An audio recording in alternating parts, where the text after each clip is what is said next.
All right, a lot has happened in D.C. this week. This is Liberation Day in D.C. So where do we stand now, a week into President Trump's takeover of D.C. law enforcement? Let's break it down. First off, what are these federal forces actually doing in D.C.? Well, there's definitely been an increased police presence in the city. As of Thursday night, the White House said 1,700 federal officers and 800 National Guard troops are patrolling the streets 24/7. There have been reports of police checkpoints where at least a couple of people have been arrested for nonviolent traffic offenses, and others have been questioned about their immigration status. Homeless camps are being cleared with bulldozers, and Trump says he wants to move all unhoused people out of D.C. As for the National Guard, they won't be armed, they will have weapons available, but they'll be back at the armory, and they won't be making arrests. They're simply here as a visible deterrent. The question on everyone's minds, is this legal? Well, federal law does allow the president to temporarily commandeer D.C. police resources in emergency situations.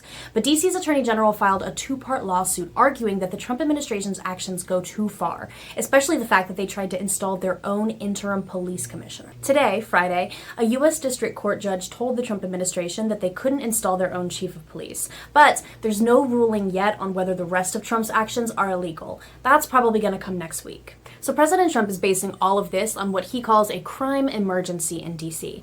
But is crime in D.C. really that bad? Well, it depends on who you ask. D.C.'s mayor and police chiefs say crime in D.C. is at a 30-year low.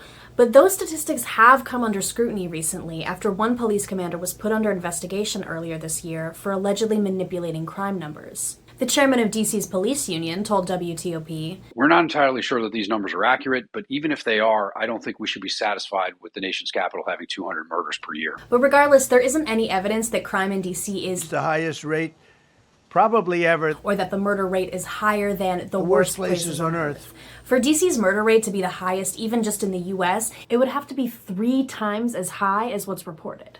And finally, what comes next? The president can only take over D.C.'s police for 30 days, but President Trump says he's already looking into how to extend that. Meanwhile, in Congress, congressional Democrats are introducing legislation they say is needed to end what they call the hostile takeover of the D.C. Police Department. Meanwhile, Republicans are developing their own legislation. They say it will help D.C. get tougher on crime. No matter what happens next, WTOP will be here bringing you the latest news. On air at 103.5 FM, at WTOP.com, and here on our social channels.